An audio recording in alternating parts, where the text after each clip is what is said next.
as part of our target before the year ends.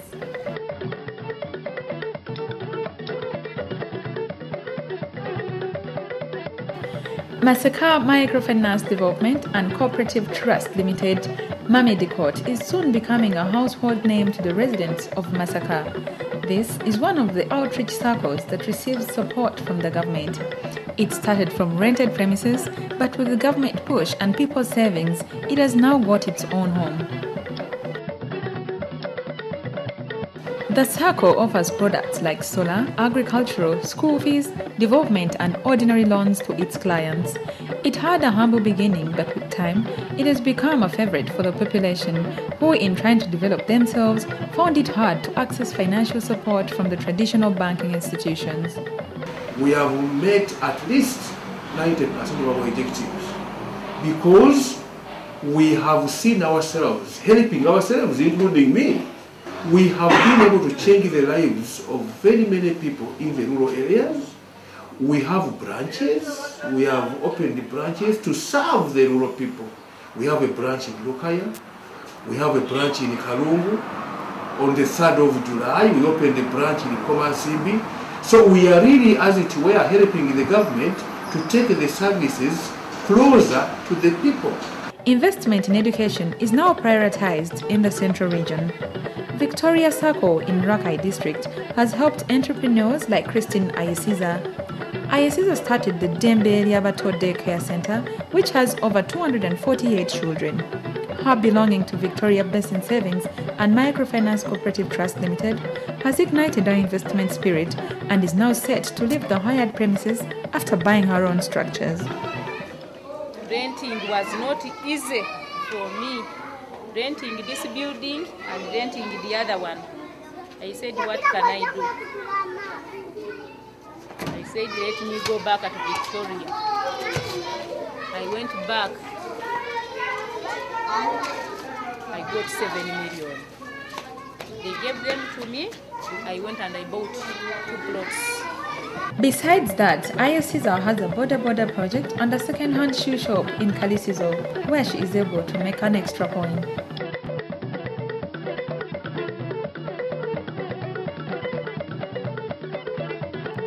The West Nile region lies west of the Nile River across Pakwach Bridge and Laropi Ferry in northern Uganda. Here we find Nebi district, which has embraced the SACCO model as a way of transforming the people in the sub-region. At least 3 SACCOs here have been identified and supported by the government.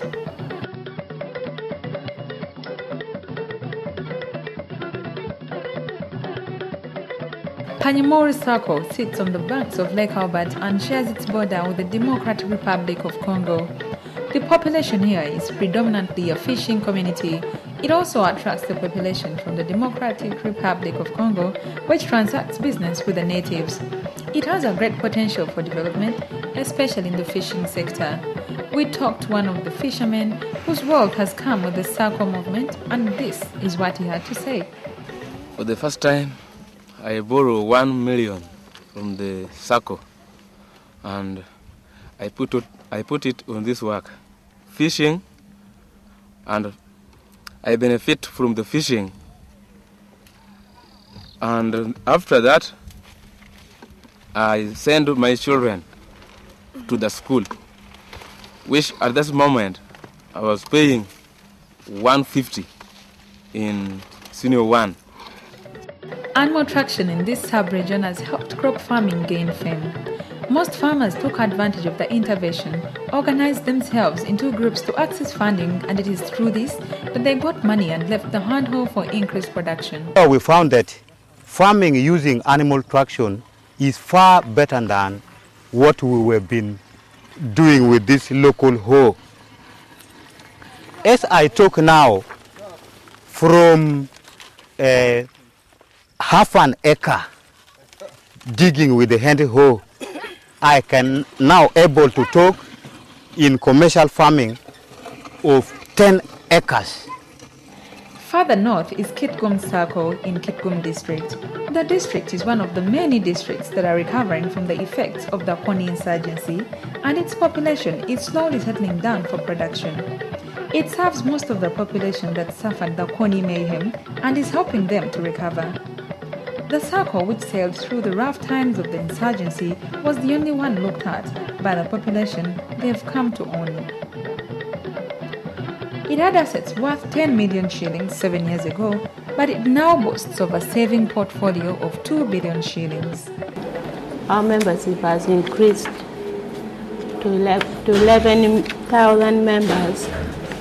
We have 3 branches. One is this one, head office, then 3 at the 2 at sub-counties. Our saving portfolio has gone up to 2 billion. Then the share capital is 634 million. Then our portfolio stands at 1.9 billion. Maurice Opira is an entrepreneur who has benefited from this SACCO. His investment in education started with the financial institution where he invested in nursery education.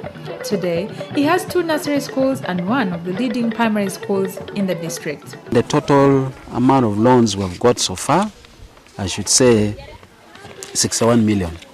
That's the total loan that we got.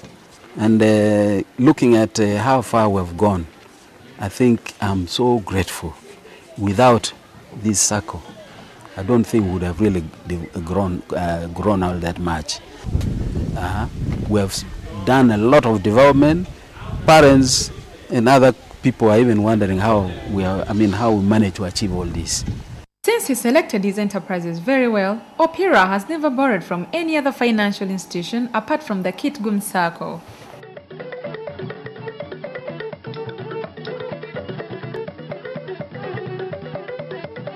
In the eastern part of the country is Bululu Multipurpose Cooperative Limited. Located in Kaberamaido district, the SACCO is answering the development needs of over 800 members. This SACCO has mainly concentrated on the plight of farmers who are the majority in the country.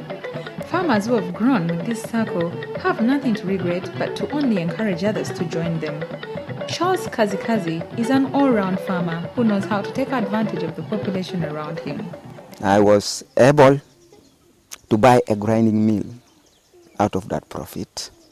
I was able to buy a plot in the town with that loan I borrowed. Then I started developing it. I'm doing very well. All my children are in school, in boarding school, all of them out of Bululu Multipurpose. The story of the successful SACCOs in the recent past is an unending one. However, along the way in the building of SACCOs, some people have failed to see the benefits that accrue from belonging together. On the other hand, some have been fleeced of their resources. These are among the challenges faced by the Rural Financial Services program in trying to boost them. All this calls for patience, as good things do not come in one day. The biggest challenge is that the number of SACCOs has grown too quickly relative to the kind of institutions that we would need to put in place to protect members' savings. The establishment of a savings and credit society is actually a process. It is a process which begins by mobilizing communities.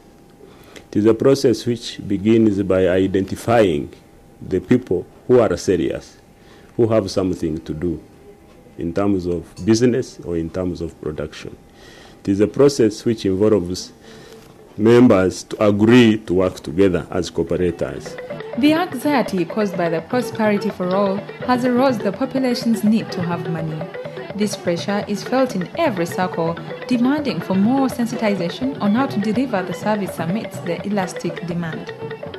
In most cases, you'll find where the program has been misinterpreted or misconstrued to mean free money, and you'll find people waiting for either government officials to carry sacks of money to take the rent.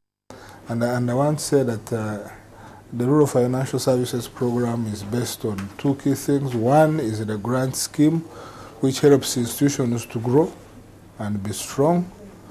And the second one is enabling their institutions to access wholesale funds, which they supplement on their first line of defense, which are the savings. All hope is not lost yet. The birth of these SACCOs takes pride in the desire by people to develop themselves. Since they are for the people, they will enjoy their support and grow to serve their interests. This localization has created a clientele that is reliable, as the management of the SACCOs is able to monitor and make follow-ups. The interaction between management and its clients has built trust among the two parties, and SACCOs are now a weapon for development. Let us embrace the SACCO model, as belonging together pools resources, leads to good bargaining, and closes the gap in information flow. Remember, information is power. Saving is the way. Even poor people can save. And saving is a culture. Don't wait for tomorrow, because you'll be left behind. And you'll be lamenting that, oh, maybe money was given to some people. The prosperity for all is for all, not for some.